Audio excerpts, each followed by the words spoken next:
Thank you very much, everyone.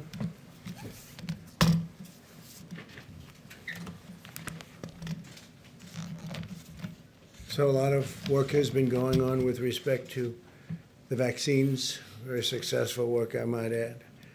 We have three great companies doing somewhat different variations, but they're all looking very good. From the beginning of the China virus, all nations have understood that our top priority must be to develop a vaccine as quickly as possible to end the pandemic and get life back to normal. The successful vaccine will not only save millions of lives, it will put an end to the restrictions and some of the things that go on and have to go on in the meantime. Today I want to discuss the historic progress we're making to deliver a safe and effective vaccine in record time. And there's never been anything like this ever in our history. There's never been in history, period, world history. Since January, America's brilliant doctors and scientists have been working around the clock. These are the best medical minds in the world by far, and the vaccines are going through the gold standard of clinical trials and very heavy emphasis placed on safety. 3 vaccines are already in the final stage. Joe Biden's anti-vaccine theories are putting a lot of lives at risk, and they're only doing it for political reasons. It's very foolish. It's part of their war to try and discredit the vaccine now that they know that we essentially have it. We'll be announcing it fairly soon. As part of Operation Warp Speed, my administration's manufacturing all of the most promising vaccines in advance. And actually, it'll be fairly long in advance. As soon as a vaccine is approved, the administration will deliver it to the American people immediately. Distribution will begin within 24 hours after notice, and the general, I think those are the words specifically you wanted us to use. Yes, Mr. President. Within 24 hours, you're all set to go, and massive amounts will be delivered through our great military, and the general is one of our best, and he is ready to go. We'll have manufactured at least 100 million vaccine doses before the end of the year, and likely much more than that. Hundreds of millions of doses will be available every month, and we expect to have enough vaccines for every American by April. And again, I'll say that even at that later stage, the delivery will go as fast as it comes. They can deliver. They're very good. Best, I think, probably the best in the world. The estimates I'm providing today are based on the manufacturing that's in process, and that's in process immediately right now. We've already exceeded our ambitious goals under the Defense Production Act contracts that we've secured. We may even get far above these numbers. The numbers that I'm telling you today, I think we'll exceed them very, very substantially. And I think that also includes distribution. I think distribution will go even quicker than most people think. I'm relying on our military. Everything I've done with our military has worked out very well. In a short time, we'll have a safe and effective vaccine, and we'll defeat the virus. Interestingly, as I was saying, that go very well, just like what we did with our military with respect to ISIS went very well, long ahead of schedule. They have been incredible in working with me. Let's go to Puerto Rico, because Puerto Rico's been hit very, very hard by a lot of different storms, and they're great people. It's a great place. I know it well. Great place. Today, my administration's making the largest emergency relief award in history to rebuild Puerto Rico's electrical grid and educational system. We're awarding $13 billion to permanently repair and replace thousands of miles of transmission and distribution lines that should have been done many years ago. This was beyond even the storms. This was just age and a lot of the salt. The salt from that ocean is a killer for electrical stations and power generation systems. But on top of the salt, you had these massive storms or hurricanes come in. And Maria in particular was a disaster. But for many years, they've been trying to get this done, and they have had the political willpower in Washington to get it done, so we're going to get it done for them. We're also going to be bringing back very, very major amounts of medical work. You know, we used to have pharmaceutical manufacturing at levels that few places had, and a lot of it's left Puerto Rico, and we're going to bring that back, especially now since our emphasis is going to be making our product. So we're going to bring pharmaceutical manufacturing back to Puerto Rico. A lot of it left over the years, over a long period of time. It's been leaving and going to China and other places. So we're bringing all of that back. This was done in previous administrations. I'd like to just point out we've done more for Puerto Rico than anybody, and this is just an example of it, but we've done more for Puerto Rico by far than anybody. We'll also be launching a major effort to repair and renovate the schools across the island. Following Hurricane Maria, my administration immediately deployed the full power of the federal government to bring the electric grid back online so they could at least temporarily, and it certainly wasn't a permanent fix. It was ripped to shreds, but a lot of that was ripped to shreds long before even the storm came in. For many, many years they've been trying to do it. But we wanted to restore water supplies, and we did make emergency repairs to critical infrastructure, which we took care of, and save countless lives, which we did. FEMA's response in Puerto Rico included the longest sustained air mission supplying food and water in American history. We supplied it for long after the hurricane was gone, the largest disaster commodity distribution mission in U.S. history, and the largest sea bridge operation in federal disaster aid U.S. history. My administration's also pre-positioned vast quantities of relief supplies for the future disasters. But unfortunately, Puerto Rico's in the way of a lot of different storms, a lot of hurricanes, and the island is now stocked with nearly 8 times as much drinking water and 13 times as much food as it had before I took office, so they're ready to go if something should happen. They got brushed by a storm recently, but they're in a good position. So we're going to bring back medical distribution and manufacturing to Puerto Rico, and at a level far greater than it was before. And it's been emptied out. It's been largely left the island for many years.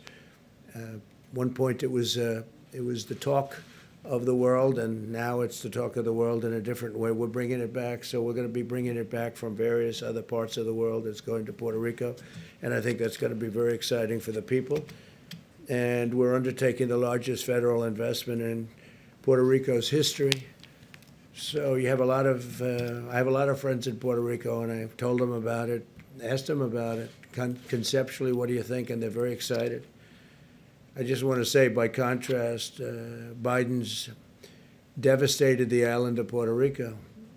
Joe Biden, what he's done to Puerto Rico, meaning the past administration, is devastating.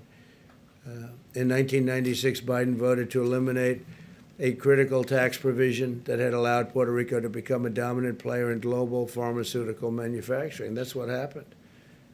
When Biden voted to repeal this provision, the pharmaceutical industry was ripped out of Puerto Rico. All incentive to stay there was taken away. And all of the jobs went to China and other places, but mostly to China. That's what happened. This was done with a vote of Biden. This was even before the Obama administration. This was early on, but so sad that was done. And then Obama came in, and it got worse. So for the people of Puerto Rico, they were a disaster for you. And I have to say, in a very nice way, a very respectful way, I'm the best thing that ever happened to Puerto Rico. Nobody even close. But as a result, the island's economy, under the previously mentioned names, it just absolutely cratered. Biden's vote also left the United States at the mercy of foreign suppliers for essential medicines, putting our national security and our health at risk. We had a tremendous industry potentially going to Puerto Rico, and they just absolutely cut it short with bad votes and took all the incentive away, and it went to other places, faraway lands.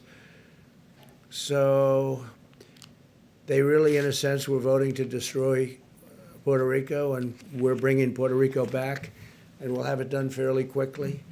And the $13 billion is, that's a tremendous amount of money, but it's a very important amount, and I think you're going to see something terrific. And it's very exciting. To me, what the most exciting is bringing the whole pharmaceutical industry back. We've spoken to various companies, and they're willing to go there. They want to have a little bit of help, but they're willing to go to Puerto Rico. And Puerto Rico is going to be very exciting what's going to happen. They were on the verge of doing it, and they took away all the incentives. I don't know how that was allowed to happen, but they allowed it to happen. That was very, very bad for Puerto Rico and the people of Puerto Rico. That was done by Democrats, and a Republican is bringing it back. So with that, we can take a few questions, and we are, again, very advanced on the vaccine. We think that sometime in the very near future we'll have it. We're, I would say, I think I can say years ahead of schedule what it would be if it were an administration other than this one. It would have been, you would have been years before you ever had anything approved by the FDA. John, please. Mr. President, this huge aid package to Puerto Rico, why not a year ago? Why not 2 years ago? Why not 3 years ago? Why 46 days to the election? Because what we're doing is we've been working on it for a long time to get it passed. Very tough to get things past Democrats where they don't want to see this happen. And they probably certainly didn't want to see it happen at this point.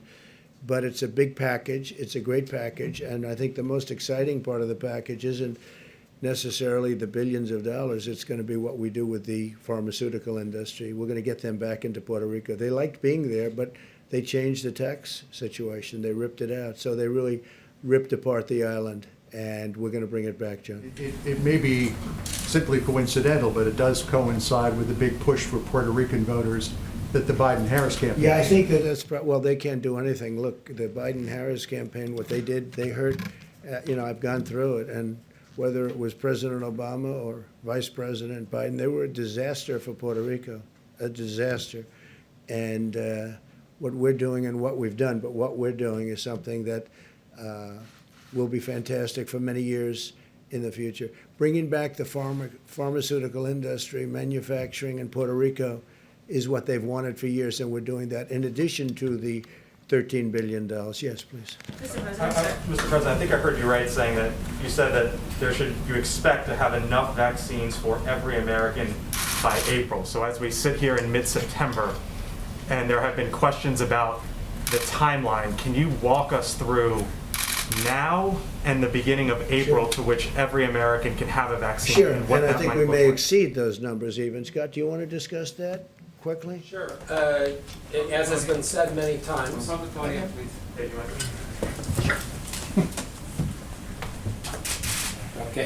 to- Okay. We have all the people that are involved in the actual vaccine distribution here, but we were just going through this. As of the end of the year, we will have over 100 million doses manufactured. The people who are in the prioritized list of including high risk, including first responders, will have the ability to take the vaccine. No one's being mandated to be vaccinated at the latest in January. And as we said yesterday, or I think yesterday, there will be hundreds of millions of doses delivered for people to take it during the first quarter.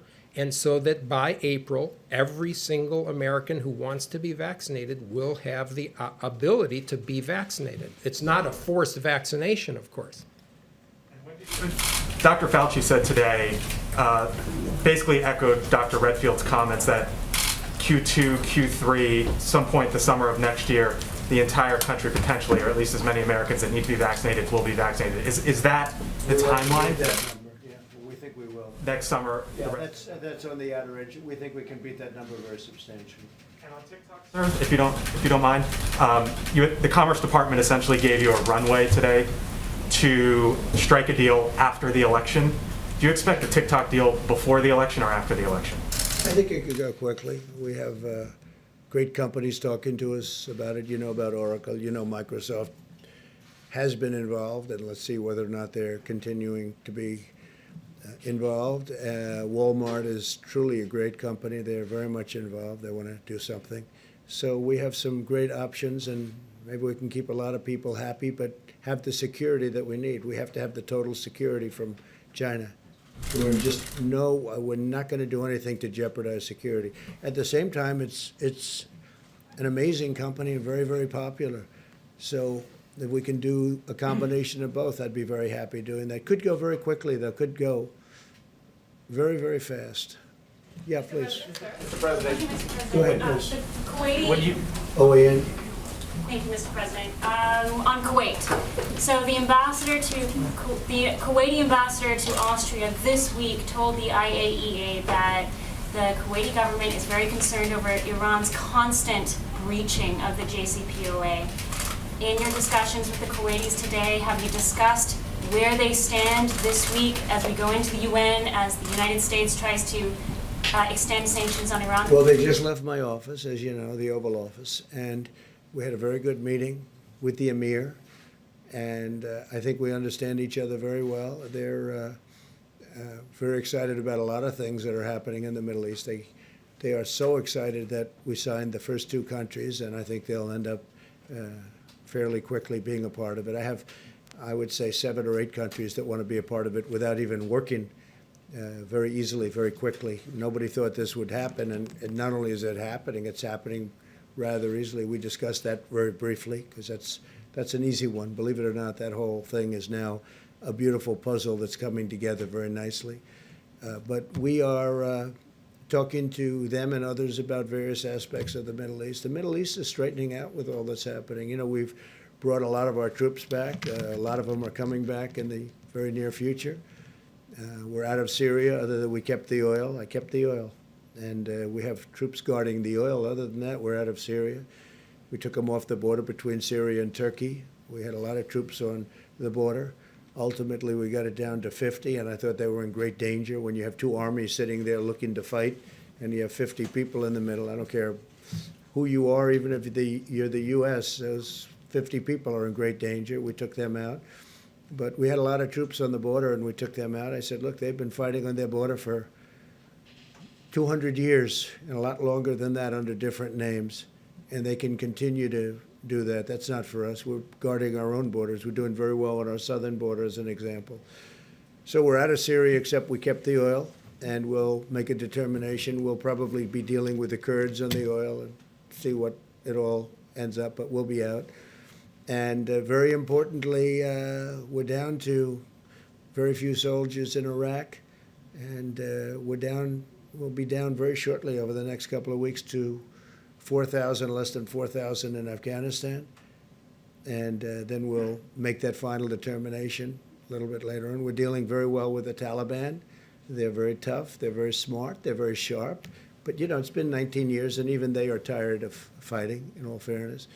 And we really served as a police force, because if we wanted to do what we had to do, we would have fought a lot differently than they have over the 19 years. They didn't fight it properly. They were police, okay? They're not police, they're soldiers. So there's a difference. The police, nobody has more respect for police than I do, but they have to do their own policing.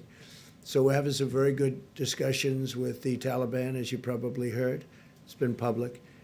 And but we'll be down to, very shortly, we'll be down to less than 4,000 soldiers. And so we'll be out of there, knowing that certain things have to happen, certain things have to be fulfilled. But 19 years is a long time, 8,000 miles away. 19 years is a long time. And the Middle East, the whole Middle East equation, if you look at what's happened, if you've looked at the stupidity of decisions that were made, including the deal that was made. I mean, take a look at what happened with Iran. Had that deal stayed, had I not broken that deal, you could have never done the deal that I'm doing now, where all the countries are pouring in. And I had 2 calls this morning with countries that want to know, when can we go into the deal?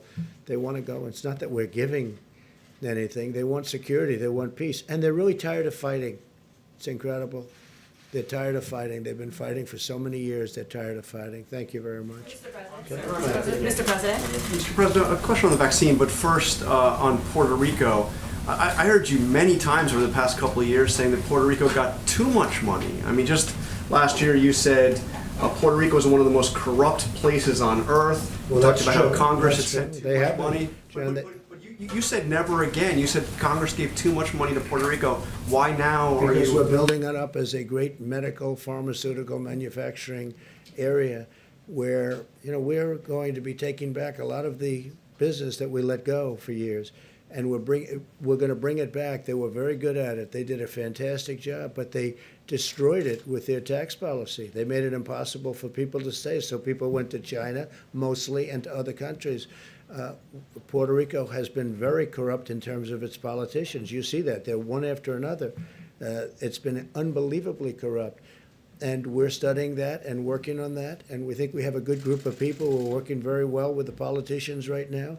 But I think more exciting than the dollars, and you have to do something with respect to their grid. Their grid is a disaster. Their generators are wiped out, and they've been wiped out for years, long before Maria came. They've been wiped out for years. So if we can build Puerto Rico back into a pharmaceutical manufacturing area, we're going to designate it as such. I think it'll be unbelievable for Puerto Rico, unbelievable for the people of Puerto Rico, and we can make it very successful.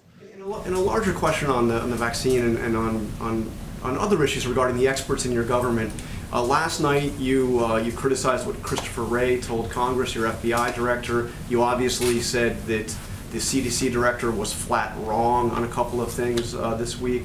How is it that you don't trust your own experts? Do you think you know better Not than all they of them. do? No, I think I have. Yeah, in many cases I do. I think we have a bigger problem with China than we have with Russia. I think China is a far bigger problem. And I said, well, that's okay if you want to think about Russia, but what about China? I think that's appropriate.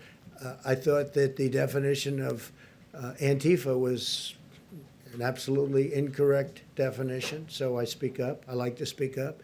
I have fantastic people. That's why we're able to make these great trade deals. That's why we're able to do things like we're doing today. That's why the country has done so well. The country's done numbers like nobody. Had we not had the China plague come in, if that virus didn't come in, the plague, I call it, the plague from China didn't come in, the numbers we had were not only record-setting, they were beyond anything anyone's ever seen in any country, frankly. Now, we closed it up, and now we're opening it up. And by the way, the Democrats ought to open up their states, and they ought to open them up fast, John. The faster the better, because they're hurting their people. A lot of damage done with these extended shutdowns. But we saved millions of lives by doing it the way we did it. And now we're opening it up, and you see the kind of numbers, the manufacturing numbers, see the retail numbers. You look at the employment numbers. They're setting records. It's an incredible thing that's happening. Had the plague not come in, we would have been right now at a level that nobody's ever seen before. Nobody's ever seen. But even before, it was at the highest stock market, best unemployment numbers and employment numbers. We're up to 160 million people, just short of 160 million people employed. We were never close to a number like that. And now we're doing it again. And next year, we will have a great economic year. I think one of our best. Yeah. What about what Ray said about white supremacists? Did you? The Postal Service had planned on sending 650 million face masks to Americans back in April. That never happened. Why not? And was it because I you don't were... know. I don't run it, to be honest. That's run, as you know, that's run by a commission, and they run it.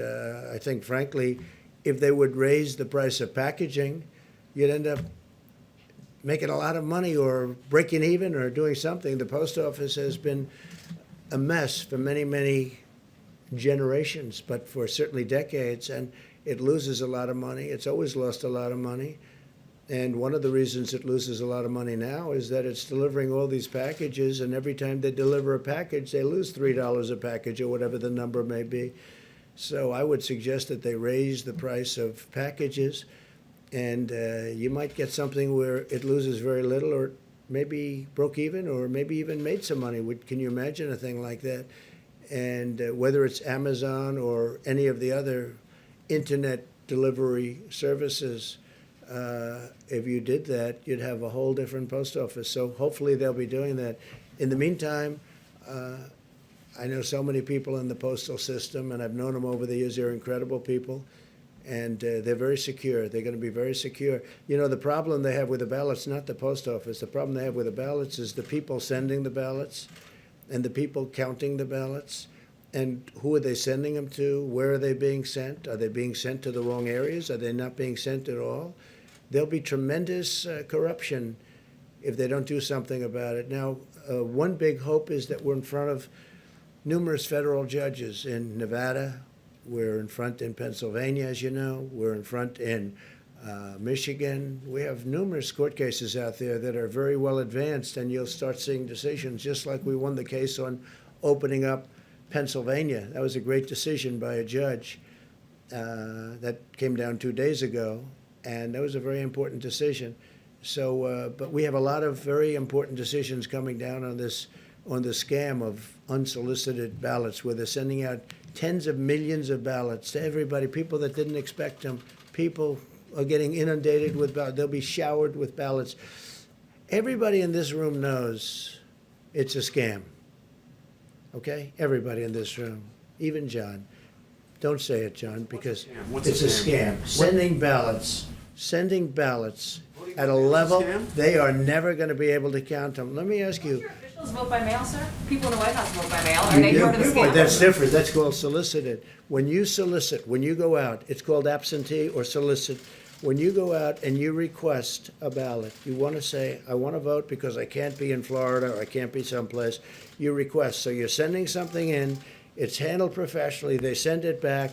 It's a whole thing. That's much different than unsolicited. When you get millions of ballots, I heard numbers like 80 million ballots. Now, just this week, they had another one of the disasters that took place, an election. But look at what happened in New Jersey, and they had another one in New Jersey, very, very bad, different than Patterson. Look at what happened in New York with Carolyn, your Congressman, Murphy, Maloney, Carolyn Maloney. Look at that. I mean, look at that race. Carolyn Maloney had a race. It was a disaster. Ballots are missing. Ballots are fraud. These are small races. Look at what happened in Virginia. Look at what happened at various other parts of the country, even over the last short period of time. And these aren't 80 million or 50 million or 20 million votes. These are small elections. These are congressional elections where, in theory, it's easy. So what's going to happen on November 3rd when somebody's leading and they said, well, we haven't counted the ballots. We have millions of ballots to count. It's a disaster. Everyone knows it. Everyone knows it's a disaster. And I don't expect people here to say, although some people will, some people would say it. Everyone knows. You don't even have to know politics to know. And this has nothing to do with post office, by the way. Where are these ballots going? Who's sending them? Who's signing them? You have in Nevada, you have a governor that signed something where he doesn't even want verification of the signature. So what does that mean? So he doesn't even want verification of the signature. So I think it's going to be a terrible time for this country, and we're counting on federal judges to do a great constitutional job when they're right now analyzing it. Many federal judges, like I think 5 or 6, but many federal judges, I can tell you in Pennsylvania, big, in Nevada, very big. I believe it's in front of a judge in Michigan. We have a lot of judges have not yet ruled on this, but if it's ruled in a different manner, or it's ruled where these millions and millions of unsolicited people that aren't even asking, there's such a difference. You write in, you ask, they send it to you, you sign it, you send it back, that's perfect. That's absentee. There's nothing like going to the voter booth, by the way, nothing, where they check you as you go in. There's nothing like that. But that's absentee, that's okay.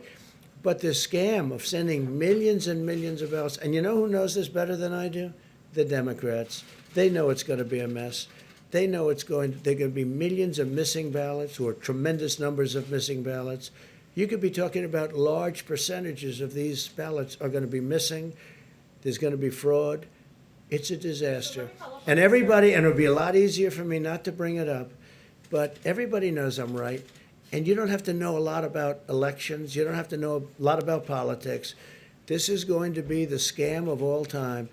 And hopefully the federal judges, all respected, all highly respected, hopefully they'll be able to see this clearly and stop it. Okay, thank you very much, everybody. So I want to congratulate Puerto Rico, and I think you're going to have a great period of time. I think you're going to see a rebuilding of Puerto Rico. Thank you very much. Thank you.